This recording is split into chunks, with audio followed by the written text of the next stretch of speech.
27 по 29 июня в селе Чоктал Иссык-Кульской области прошла международная научно-практическая конференция «Современное состояние и перспективы развития судебной медицины и морфологии в условиях становления ЕАЭС-2019».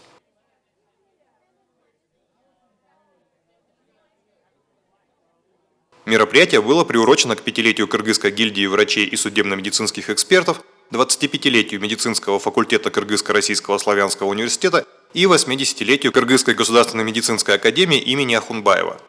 Конференция проводится уже в 3-й раз, и участники подчеркивают важность общения между специалистами наших стран. С приветственным словом к собравшимся обратился заведующий кафедрой судебной медицины Кыргызско-Российского славянского университета доцент Нурлан Исмаилов и заместитель декана медицинского факультета профессор Бакир Кокеев.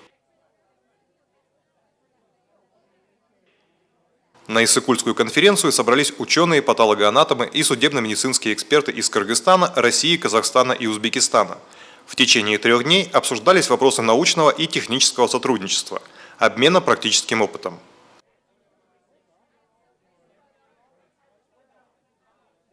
Участники форума обсудили на заседаниях и в неформальной обстановке актуальные проблемы судебно-медицинской экспертизы при чрезвычайных ситуациях, дорожно-транспортных происшествиях, телесных травмах и повреждениях и проблемы современной морфологии.